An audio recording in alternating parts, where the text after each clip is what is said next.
Welcome to the video. ഈ വീഡിയോയിൽ active voice, passive voice എന്നതാണ് ടോപ്പിക്. ഇംഗ്ലീഷ് ഗ്രാമറിലെ വളരെ പ്രധാനപ്പെട്ട ഒരു ടോപ്പിക്കാണ്. സെന്റൻസുകൾ പൊതുവെ രണ്ട് തരത്തിൽ നമുക്ക് എഴുതാൻ പറ്റും, ആക്റ്റീവ് വോയിസിലും പാസീവ് വോയിസിലും. അതെന്താണെന്ന് മനസ്സിലാക്കാം.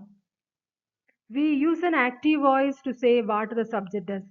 ആക്റ്റീവ് വോയിസിൽ പറയപ്പെടുന്ന സെന്റൻസുകളിലെല്ലാം തന്നെ സബ്ജക്റ്റിന് പ്രാധാന്യം കൊടുത്തുകൊണ്ടുള്ളതാണ്. ആ വെർബിനാൽ പറയപ്പെടുന്ന പ്രവൃത്തി ചെയ്തത് ആ സെന്റൻസിലത്തെ സബ്ജക്റ്റ് തന്നെയായിരിക്കും. Varun build this shop in 2010. ഈ ഒരു എക്സാമ്പിൾ സെന്റൻസിൽ വരുൺ തന്നെയാണ് ആ ഷോപ്പ് നിർമ്മിച്ചിരിക്കുന്നത്. അതായത് വരുൺ ആണ് ഈ സെന്റൻസിൽ സബ്ജക്റ്റ്. അവിടെ വരുൺ എന്ത് ചെയ്തു എന്നാണ് പറഞ്ഞു തരുന്നത്. Varun build this shop in 2010. ഇത് active വോയിസിലാണ്.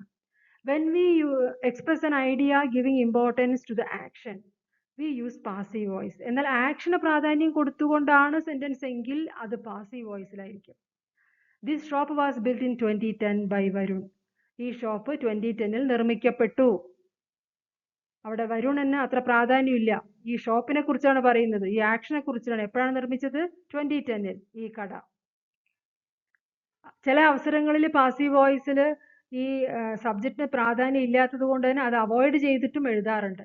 This shop was built in 2010. അത്രമാത്രം മതി. ചില അവസരങ്ങളിൽ, എല്ലായ്പ്പോഴും നമുക്ക് അവോയ്ഡ് ചെയ്യാൻ പറ്റില്ല. പക്ഷെ ചില സെന്റൻസുകളിൽ ഏജന്റിന് അല്ലെങ്കിൽ സബ്ജക്റ്റിന് അത്ര പ്രാധാന്യമില്ലെങ്കിൽ അത് ഒഴിവാക്കിക്കൊണ്ട് പാസീവ് വോയിസിൽ എഴുതാൻ പറ്റും. 4 റൂൾസ്. ഒരു സെന്റൻസിന് ആക്റ്റീവ് വോയിസിൽ നിന്നും പാസീവ് വോയിസിലേക്ക് മാറ്റുമ്പോൾ ശ്രദ്ധിക്കേണ്ട 4 റൂൾസ് ആണ്. ഇത് നല്ല രീതിയിൽ മനസ്സിലുണ്ടായിരിക്കണം. ഫസ്റ്റ് എന്താണ്? Interchange of subject and object. സബ്ജക്റ്റിനെയും ഒബ്ജക്റ്റിനെയും ഇന്റർചേഞ്ച് ചെയ്യുക. Change the main verb into past participle form.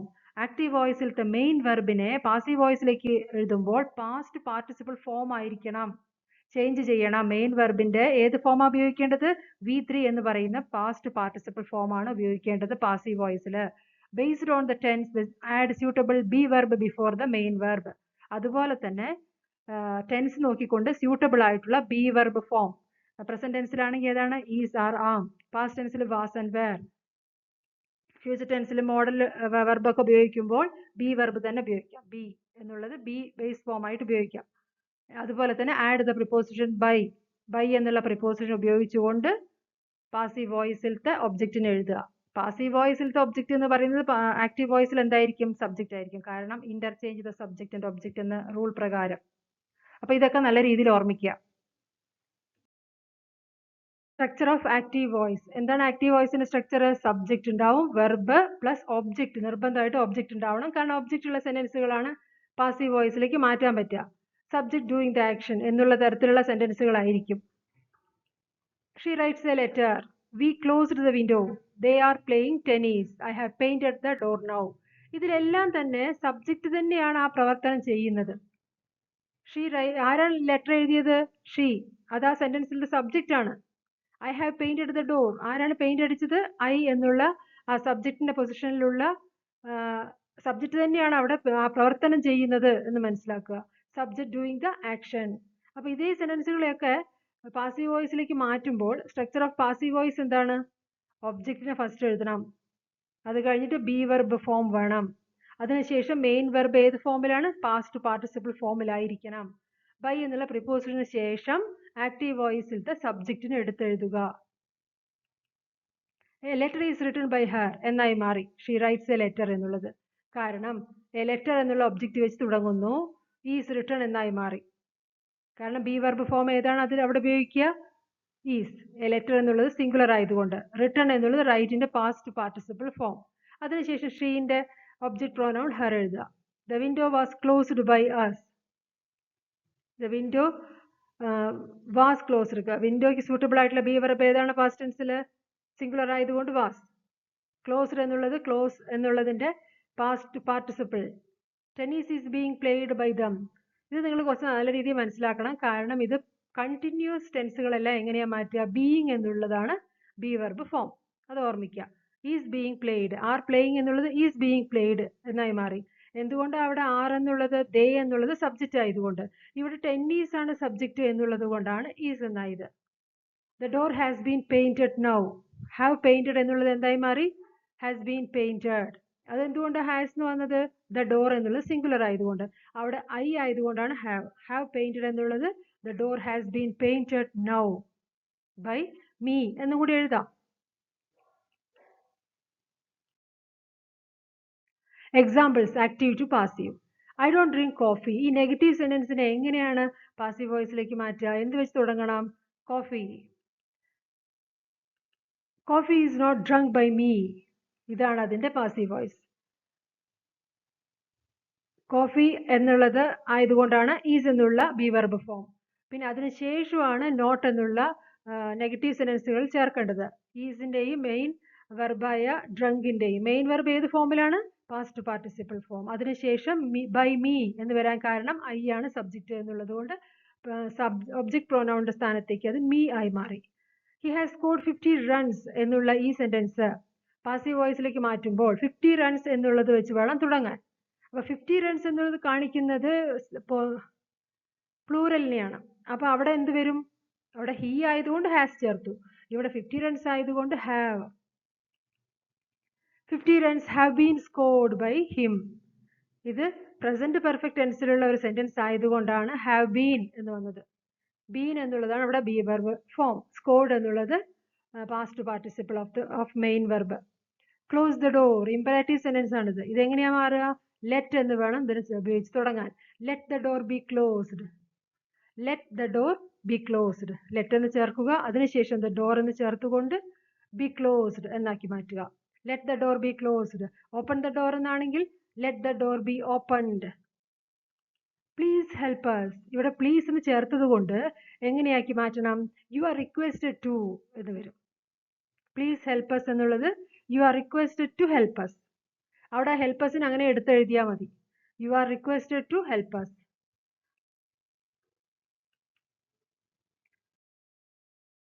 If the question begins with an auxiliary verb, the passive voice must also begin with an auxiliary verb. ഇനി ക്വസ്റ്റ്യൻസുകളിലൊക്കെ എങ്ങനെയാണ് മാറ്റം വരിക? Interrogative sentence എന്നറിയപ്പെടുന്ന ക്വസ്റ്റ്യൻസിൽ അത് yes or no question ആണെങ്കിൽ auxiliary വെർബിലാണ് തുടങ്ങുക. അപ്പൊ അതെങ്ങനെയാ മാറുക പാസീവ് വോയിസിലേക്ക് എന്നുള്ളതാണ്. അതേപോലെ തന്നെ ഓക്സിലറി വെർബ് വെച്ച് വേണം തുടങ്ങാൻ യെസ് ഓർ നോ ക്വസ്റ്റ്യനുകളിൽ. Questions begins with an auxiliary verb. The passive voice must also begin with an auxiliary verb. ഏത് ക്വസ്റ്റ്യനുകളാണ് ഓക്സിലറി വെർബിൽ അഥവാ ഹെൽപ്പിംഗ് വെർബിൽ തുടങ്ങുന്നത്? Yes or no question. അപ്പൊ അങ്ങനെയുള്ള ക്വസ്റ്റ്യനുകളെ പാസീവ് വോയിസിലേക്ക് മാറ്റുമ്പോൾ പാസീവ് വോയിസിലും ഓക്സിലറി വെർബ് അഥവാ ഹെൽപ്പിംഗ് വെർബ് വെച്ച് തന്നെ തുടങ്ങണം. Do you know the answer? ഇതൊരു യെസ് ഓർ നോ ക്വസ്റ്റ്യൻ ആണ്. ഡു എന്നുള്ള ഓക്സിലറി വെർബാണ് ഉപയോഗിച്ചിരിക്കുന്നത്. അതിനെ എങ്ങനെ പാസീവ് വോയിസിലേക്ക് മാറ്റും? Is the answer known to U?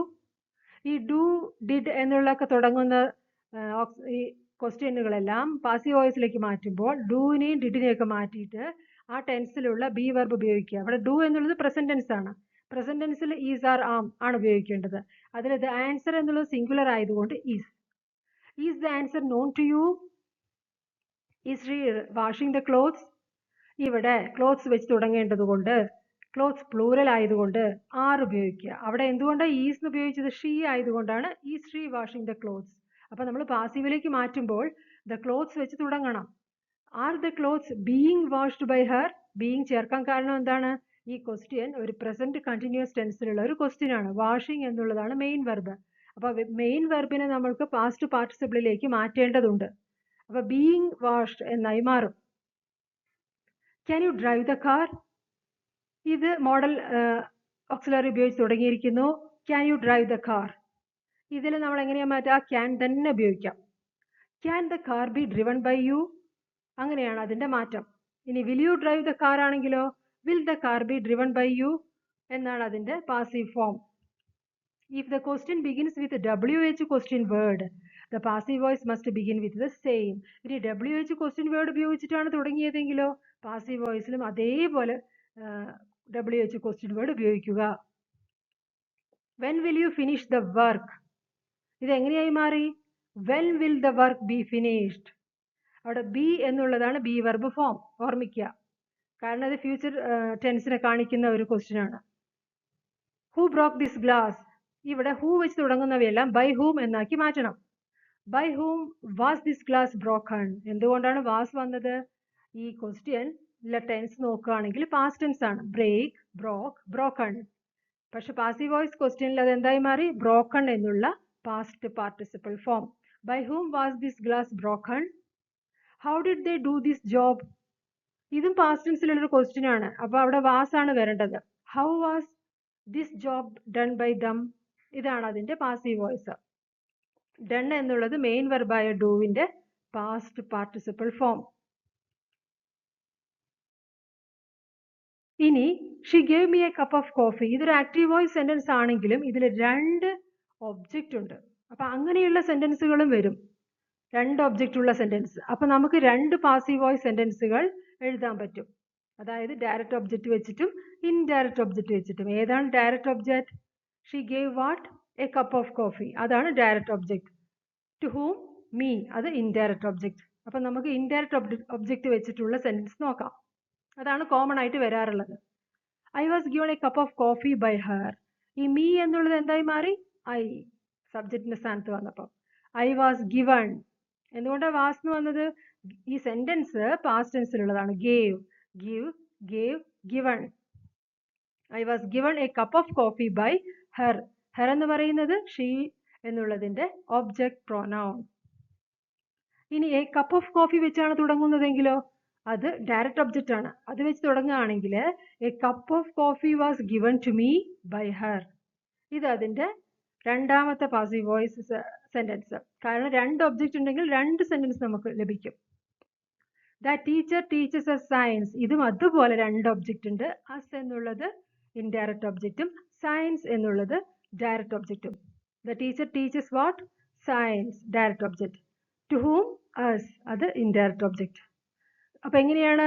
V വെച്ച് ഇൻഡയറക്റ്റ് ഒബ്ജക്റ്റ് വെച്ച് തുടങ്ങുകയാണെങ്കിൽ വി എന്നായി മാറും അസ് എന്നുള്ളത് സബ്ജക്റ്റിന്റെ സ്ഥാനത്ത്. അപ്പൊ വിന്റെ സ്യൂട്ടബിൾ ആയിട്ടുള്ള ബി വെർബ് ഏതാണ്? ആർ. കാരണം ഈ ആക്റ്റീവ് വോയിസ് സെന്റൻസ് പ്രസന്റ് ടെൻസിലാണ്. അവിടെയൊക്കെയാണ് നമുക്ക് തെറ്റ് പറ്റുക. അത് കറക്റ്റ് ആണോ എന്ന് നോക്കണം. We are taught science by the teacher. ഇവിടെ ടോട്ട് എന്ന് വരാൻ കാരണം ടീച്ച് എന്നുള്ളതിന്റെ പാസ്റ്റ് പാർട്ടിസിപ്പിൾ ഫോം. ഇനി സയൻസ് വെച്ച് തുടങ്ങുകയാണെങ്കിലോ science is taught us by the teacher. അപ്പൊ ഇവിടെ സയൻസ് എന്നുള്ളത് ആയതുകൊണ്ടാണ് അവിടെ അതിന് സ്യൂട്ടബിൾ ആയിട്ടുള്ള be verb form is. Maths is taught us by the teacher. Physics is taught us by the teacher. ഇങ്ങനെ സബ്ജക്റ്റുകൾ വരുമ്പോൾ അവിടെ ഈസ് ആണ് വരേണ്ടത്. അപ്പൊ അങ്ങനെ 2 സെന്റൻസ് നമുക്ക് ലഭിക്കും.